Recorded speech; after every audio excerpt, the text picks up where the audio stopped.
Bonjour et bienvenue dans cette formation éditée par l'Église de disciples.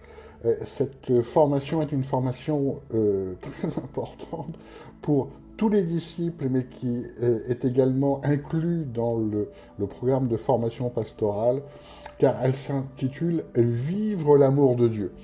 Alors, vivre l'amour de Dieu, elle fait suite à la précédente formation, comprendre l'amour de Dieu.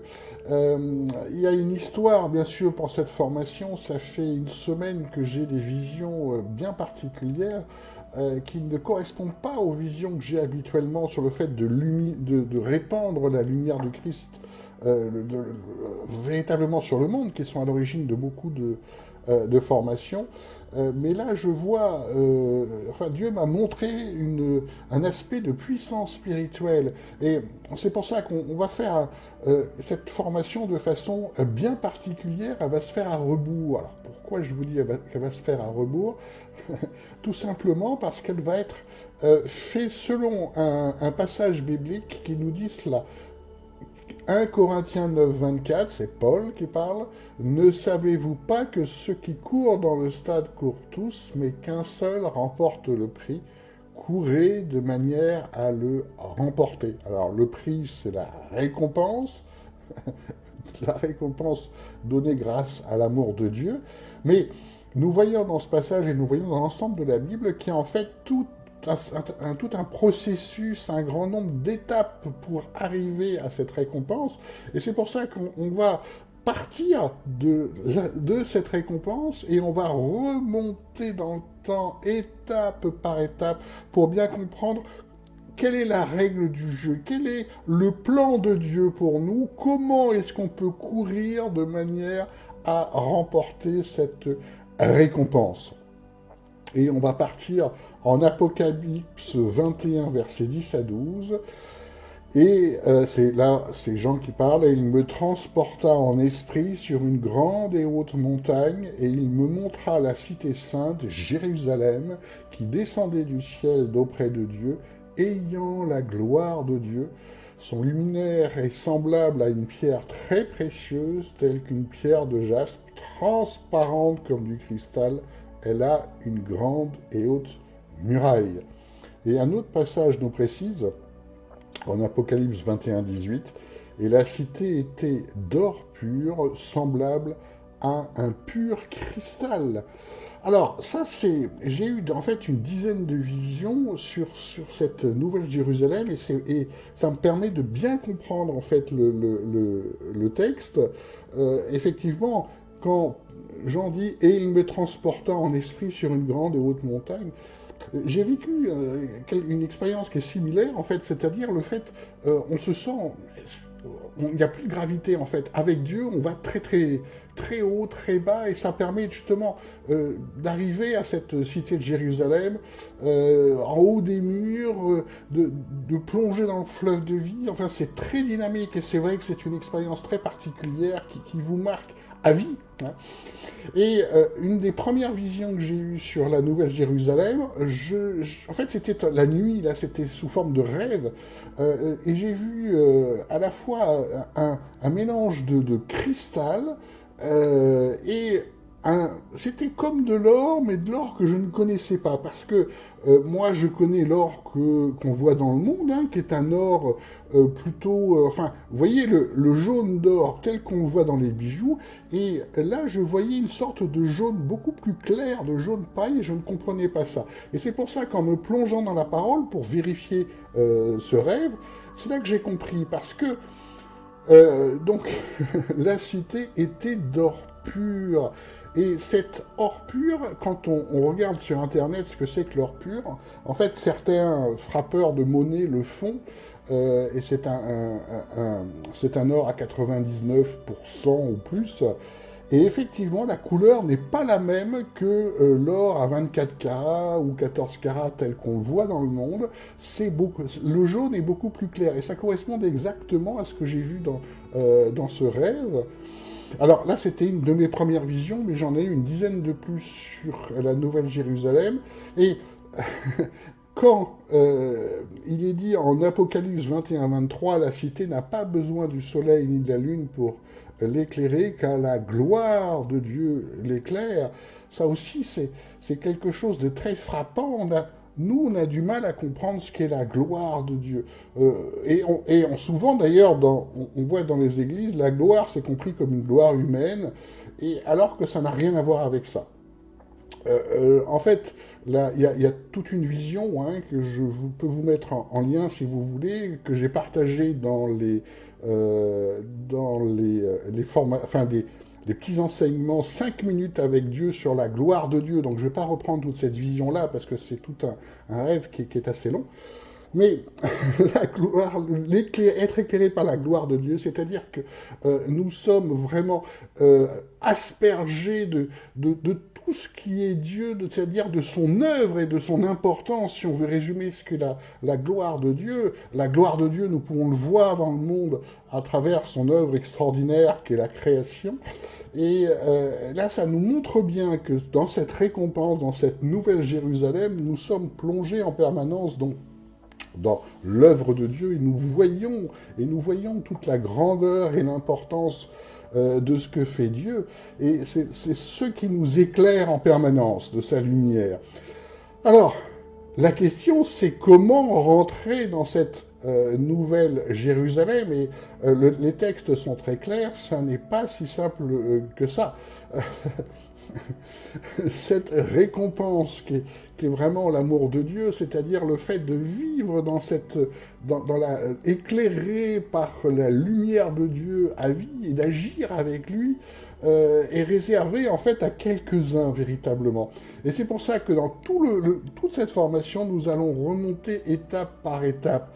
En Apocalypse 21-27, il est indiqué « Il n'entrera rien de souillé en elle, ni personne qui s'adonne à l'abomination et au mensonge, mais ceux-là seuls qui sont écrits dans le livre de vie de l'agneau. » Alors, déjà, on peut faire une remarque. Le texte ne dit pas que nous serons parfaits pour rentrer justement dans cette nouvelle Jérusalem, parce que nous ne pouvons pas être parfaits. Le seul qui est parfait, c'est Dieu. Vous remarquerez qu'il y a une différence. Il n'entrera rien de souillé, ni personne, donc ça ne veut pas dire que nous serons complètement purs non plus, ni personne qui s'adonne à l'abomination et au mensonge. C'est-à-dire, là, il prend des extrêmes pour nous expliquer. Donc, heureusement, il ne nous demande pas d'être parfait, parce que ça voudrait dire qu'absolument personne ne rentre dans cette cité de Jérusalem. Par contre, ce qu'il nous dit très clairement, ceux-là seuls qui sont écrits dans le livre de vie de l'agneau. Et là aussi, donc, pour rentrer, il faut être écrit dans le livre de vie de l'agneau, et il y a d'autres textes qui nous permettent de comprendre ce qu'est ce livre de vie de l'agneau, et quels sont ceux dont le nom est écrit dans le livre de vie de l'agneau. En Luc 10, versets 10 à 20, nous avons « Or, les 70 revinrent avec joie, ce sont les 70 apôtres, donc revinrent avec joie vers Jésus, disant « Seigneur, les démons même se soumettent à nous en ton nom, et il leur dit, je voyais Satan tomber du ciel comme un éclair, voici, je vous ai donné le pouvoir de marcher sur les serpents et sur les scorpions, et sur toute la puissance de l'ennemi, et rien ne vous nuira.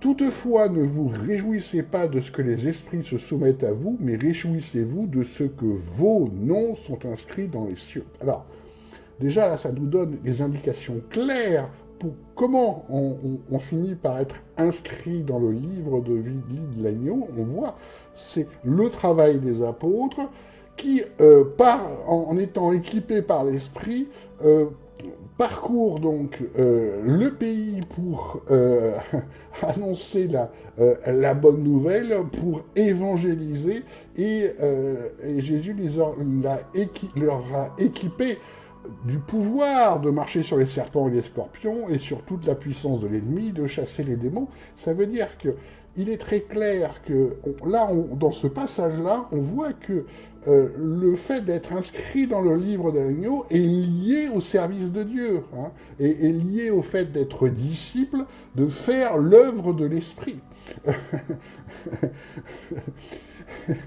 Et c'est tellement important pour nous de comprendre parce qu'on rentre directement dans cette règle du jeu, dans les différentes étapes qui nous permettent d'accéder à la cité de Jérusalem. Et là, on retrouve également ce que j'ai pu voir dans les visions que Dieu m'a envoyées pour préparer cette formation, de cette puissance. Vous voyez que la puissance est liée toujours à l'action, à l'œuvre, et la puissance est toujours liée à l'obéissance, à la façon dont Dieu nous équipe pour agir. Un autre passage nous parle également de ce livre de vie, en Hébreux 12, versets 22 à 24. Au contraire, vous vous êtes approchés du mont Sion, de la cité du Dieu vivant, la Jérusalem céleste, et ses dizaines de milliers d'anges, en fait, de l'assemblée des premiers-nés inscrits dans le ciel. Vous vous êtes approchés de Dieu qui est le juge de tous, des esprits des justes parvenus à la perfection, de Jésus qui est le médiateur d'une alliance nouvelle et du sang purificateur porteur d'un meilleur message que celui d'Abel. Donc là, ce que nous voyons, en fait, il y a plusieurs catégories de personnes dont il parle. Il parle tout de suite de l'assemblée des premiers-nés inscrits dans le ciel. Ça veut dire que tous ceux qui suivent véritablement Jésus, qui commencent à suivre Jésus, donc qui reçoivent l'Esprit, c'est ça, là, ils sont des nouveau-nés, hein, c'est ça l'assemblée des nouveau-nés. Par défaut, si vous voulez, il y a, au moment où on reçoit l'Esprit, au moment où on suit Jésus, à ce moment-là, on a notre nom inscrit dans le ciel. Mais la difficulté, c'est qu'on va le voir, il n'est pas non plus inscrit définitivement dans le ciel. Et on voit qu'il y a une autre catégorie, les esprits des justes parvenus à la perfection. Et là, c'est encore une autre catégorie de personnes parvenues à la perfection de Dieu, même si nous ne sommes pas parfaits, seul Dieu est parfait, parvenus, on pourrait dire, le plus possible proche de l'image de Dieu. Alors, attention déjà, et on va le voir dans cette formation, sur une doctrine qui n'est pas une doctrine biblique, qui est extrêmement répandue, de dire qu'à partir du... Nous sommes sauvés, dès que nous sommes nouveau-nés, donc nous avons nos noms inscrits dans le ciel, et nous ne pouvons rien faire, et donc il suffit qu'on continue comme ça, qu'on croit, qu'on aille à l'église, et tout va bien se passer. La Bible ne nous montre absolument pas cette vérité-là, même si certains passages peuvent laisser penser ça, mais en fait, ils doivent être complétés par d'autres passages. Et on verra tout le long de cette formation, c'est très fréquent d'avoir des doctrines très simplifiées, en fait, des doctrines qui nous font plaisir, qui sont très répandues dans les églises évangéliques, et qui ne sont pas bibliques.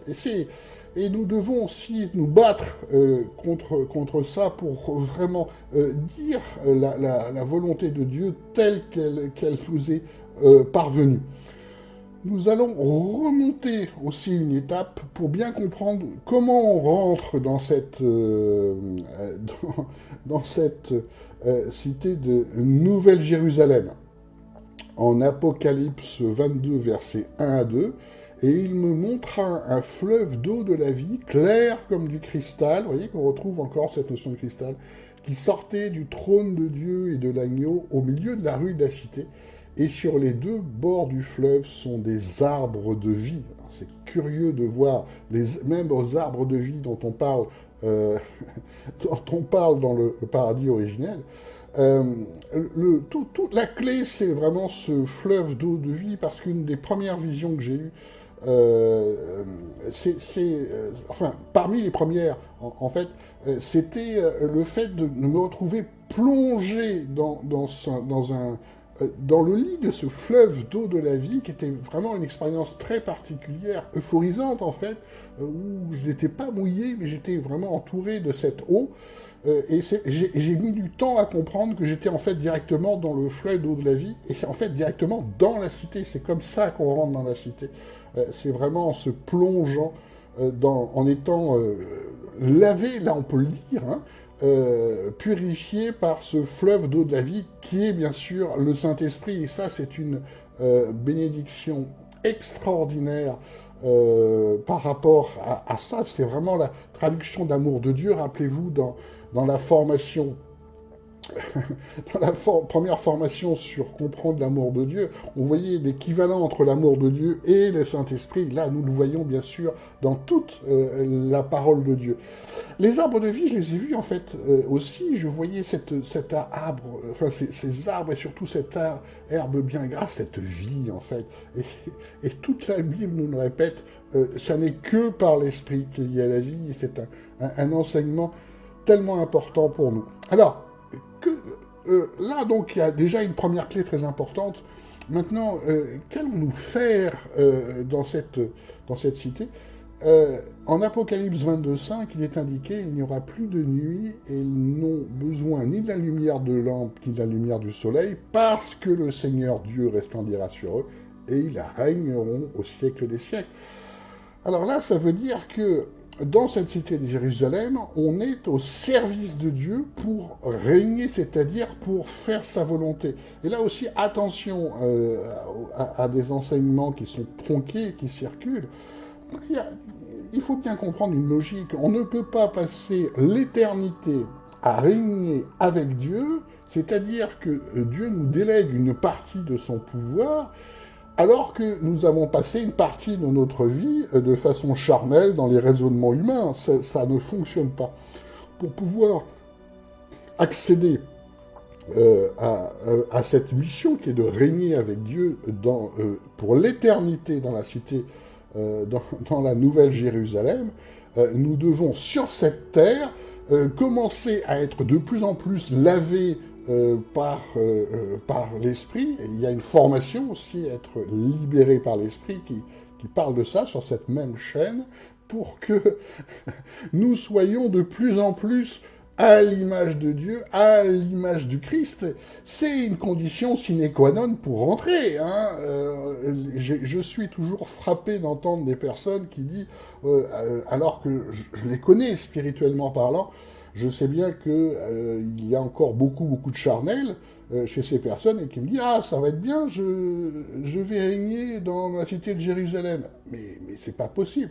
On ne peut pas faire la volonté de Dieu avec autant d'idées charnelles. Il faut être très conscient de ça. C'est en fait une logique qui est simple à comprendre. Nous allons remonter encore une étape. Toujours pareil, comment on rentre dans cette cité de Jérusalem? Et on l'a en Apocalypse 21, versets 5 à 8. Et celui qui était assis sur le trône dit, voici, je fais toutes choses nouvelles. Et il dit, écrit, car ces paroles sont certaines et véritables. Et il me dit, c'est fait, je suis l'alpha et l'oméga, le commencement et la fin. À celui qui a soif, je donnerai de la source d'eau de la vie. Toujours le même thème, gratuitement. Celui qui vaincra héritera ces choses, et je serai son Dieu, et il sera mon fils. Donc, quand Dieu nous dit « celui qui vaincra », c'est toujours là aussi le même message. Beaucoup d'appelés, peu d'élus. Il y a bien une règle du jeu, c'est pour ça qu'il dit « celui qui vaincra ». Il ne dit pas « tous ceux », non, « celui ». Ça veut dire qu'il y en a peu qui rentreront dans la cité de Jérusalem. On l'a également, qui précise ça, en Apocalypse 3, versets 5 à 6, qui nous parle des problèmes de l'église d'Éphèse, cette église qui était le joyau des églises, ce pourquoi on retrouve en Éphésiens la définition des principaux ministères, apôtres, prophètes, évangélistes, pasteurs et docteurs, notamment, qui a complètement dégénéré. Et là, encore une fois, c'est un message très important sur l'état des églises. Et là, on retrouve cette phrase « celui qui vaincra ». Voilà ce qu'il est dit. « Celui qui vaincra sera ainsi revêtu de vêtements blancs ». Il y a un moment donné, on accède effectivement à ces vêtements blancs. « Et je n'effacerai point son nom du livre de la vie.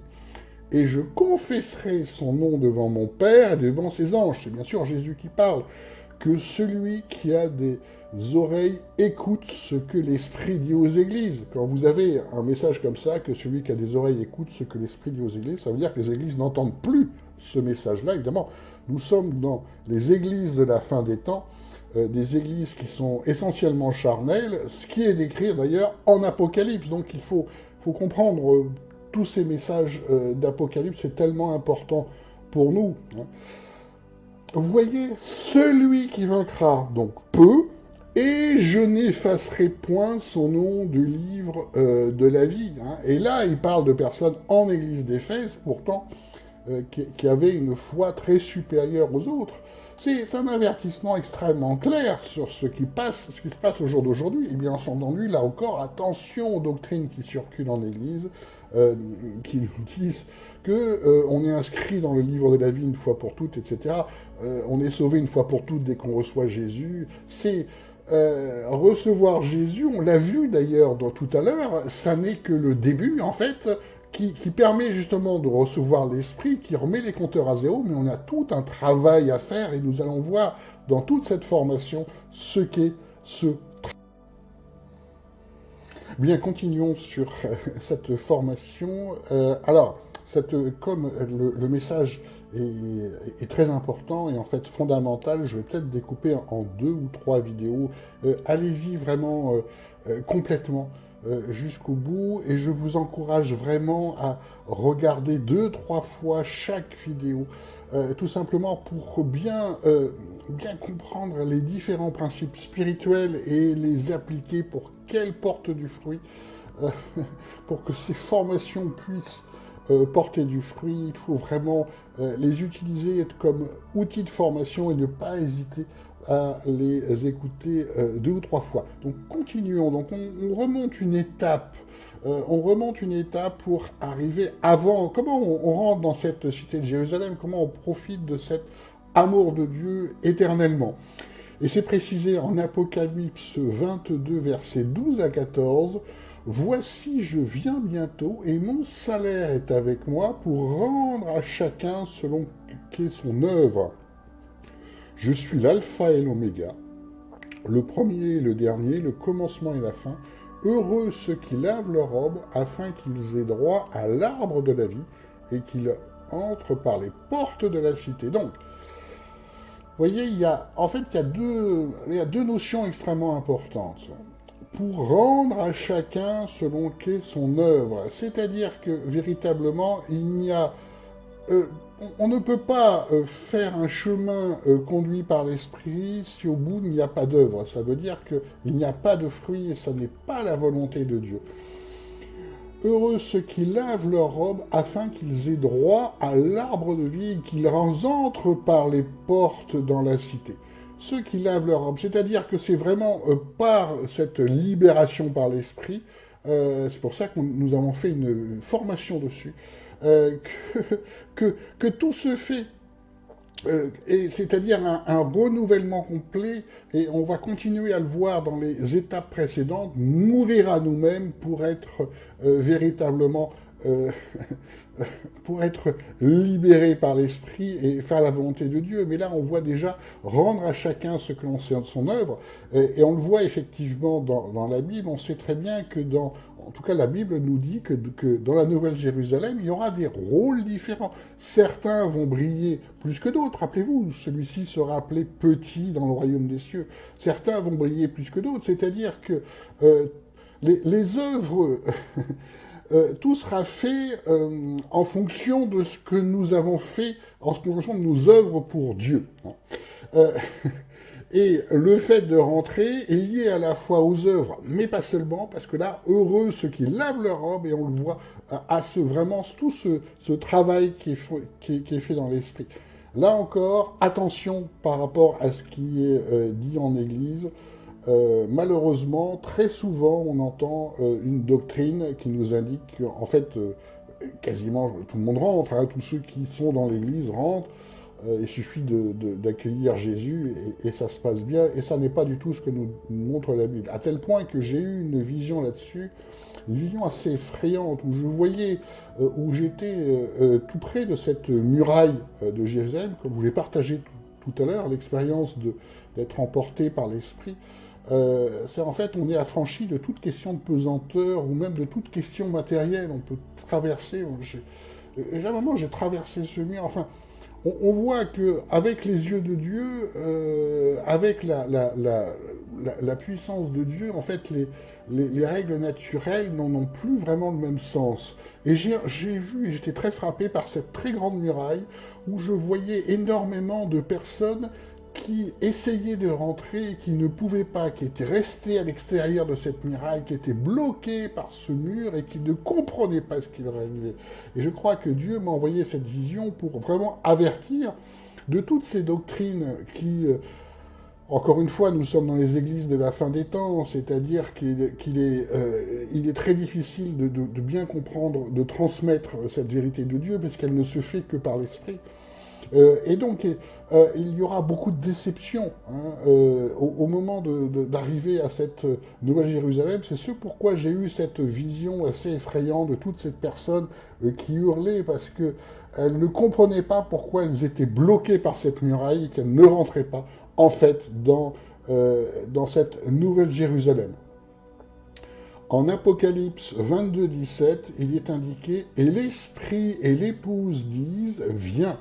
Et que celui qui entend dise « Viens », et que celui qui a soif vienne, et que celui qui veut prenne de l'eau de la vie gratuitement. Là, on est dans une mission. L'épouse, c'est l'Église, mais l'Église selon Christ n'a rien à voir avec les églises physiques du monde. Il faut bien comprendre par rapport à ça, parce que l'Esprit et l'Épouse, l'Église de Christ, c'est-à-dire la communauté par l'Esprit, on le vit dans notre Église, peu importe le mouvement spirituel d'origine, c'est vraiment par l'Esprit que notre communion se fait. La vraie Église, c'est l'Église qui se fait par l'Esprit, et ça n'a rien à voir avec les mouvements.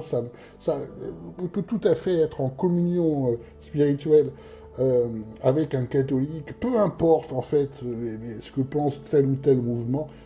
Ce que nous montre Dieu, c'est véritablement que la vraie Église se passe par l'Esprit. Et c'est très important pour nous de le comprendre par rapport à cet amour de Dieu, pour en fait retrouver des personnes qui sont vraiment conduites dans l'Esprit, et peu importe le mouvement qu'ils sont, pentecôtistes, pas pentecôtistes, baptistes, pas baptistes, ça n'a pas d'importance. L'importance, c'est l'Esprit. Et la vraie Église ne se confond pas avec les églises physiques, telles qu'on le voit au jour d'aujourd'hui, mais la vraie Église est l'Église par l'Esprit. C'est ce pourquoi nous vivons dans notre Église une telle variété, en fait, de mouvements d'origine, et ça n'a pas la moindre importance, c'est vraiment l'Esprit qui compte. C'est pour ça que dans ce passage nous montre le rôle par rapport à chacun. Et l'Esprit et l'Épouse disent « Viens », et celui qui entend disent « Viens ». On est dans la fin des temps, ce dont nous parle l'Apocalypse, et c'est véritablement le fait de sauver les personnes en transmettant le feu de l'Esprit. C'est pour ce pourquoi nous avons une formation transmettre le feu de l'Esprit également sur cette chaîne. Et c'est vraiment notre rôle. Vous voyez que tout de suite, c'est pour ça que la Bible nous parle en permanence d'œuvres et de fruits, et Jésus nous parle en permanence de fruits, et ça c'est tellement oublié malheureusement dans les pratiques actuelles, alors que c'est un enseignement fondamental. Tout se fait en fait pour répandre ce feu de l'Esprit, et c'est le rôle de l'évangélisation, pour être en lien en fait les uns les autres, et œuvrer par ce même Esprit. En Apocalypse 22, 19, nous avons « Et si quelqu'un retranche les paroles du livre de cette prophétie, Dieu retranchera sa part de l'arbre de vie et de la cité sainte qui sont décrits dans ce livre. » D'où la vision que je vous ai partagée tout à l'heure. Il y aura énormément de pleurs et de grincements de dents à ce moment-là de tous ceux qui malheureusement ne rentreront pas dans cette cité de Jérusalem. Dieu est assez bon pour nous prévenir très longtemps à l'avance de ce qui va se passer. Faisons confiance à la parole de Dieu, conduite par l'Esprit, toujours pareil, faisons confiance à Dieu. C'est un chemin qui est un chemin extraordinaire. C'est pour ça que dans toute cette formation, nous allons bien examiner les différentes étapes qui nous conduisent dans cet amour de Dieu. Revenons encore d'une étape précédente, on voit que l'œuvre était les œuvres sont quelque chose d'important. En Apocalypse 22, il est précisé « Et je vis les morts, les grands et les petits, qui se tenait debout devant le trône, et des livres furent ouverts, et un autre livre fut ouvert, qui est celui de la vie, et les morts furent jugés d'après ce qu'il était écrit dans les livres selon leurs œuvres. Voyez l'importance de des œuvres. C'est les vrais fruits de l'esprit. Alors, je le sais, malheureusement, j'entends tout le temps, les fruits de l'esprit, ils prennent un passage dans la Bible, en Galates, je crois, qui n'est qu'un passage parmi les autres, qui est le plus facile à comprendre, alors que le vrai fruit de l'esprit, ce sont les œuvres, et nous voyons très peu d'œuvres en Église. Voilà la tristesse à l'heure actuelle, c'est pourquoi il est tellement important d'être touché par ce feu de l'esprit, de revenir dans la parole de Dieu, de revenir dans la volonté de Dieu, pour justement sauver tous ceux qui peuvent l'être. En Apocalypse 2, versets 26 à 29, voyez, nous remontons en Apocalypse, « Et celui qui vaincra et qui gardera mes œuvres jusqu'à la fin, je lui donnerai puissance sur les nations. Et il les gouvernera avec un sceptre de fer, comme les vases de potier, elles seront brisées, afin que j'en ai moi-même reçu le pouvoir de mon Père, et je lui donnerai l'étoile du matin, que celui qui a des oreilles écoute ce que l'Esprit dit aux églises. » Là aussi, c'est un avertissement très important, parce que Jésus savait que ces avertissements prophétiques ne seront pas écoutés. C'est pourquoi, quand vous avez ça, ça veut dire que c'est extrêmement important, et que beaucoup ont du mal à l'entendre, et nous le voyons bien malheureusement. Donc, vous voyez, là encore, celui qui vaincra, c'est-à-dire peu, celui qui gardera mes œuvres, c'est-à-dire peu, et c'est exactement ce qui se passe à l'heure actuelle, qui œuvre vraiment pour Dieu, peu, malheureusement. Je lui donnerai puissance sur les nations, et là je retrouve également la vision que j'ai eue, la notion de puissance par rapport à Dieu, qui est tout à fait vraie, hein. Par l'Esprit nous avons la puissance de Dieu, mais qui ne s'inscrit que dans une démarche d'œuvre.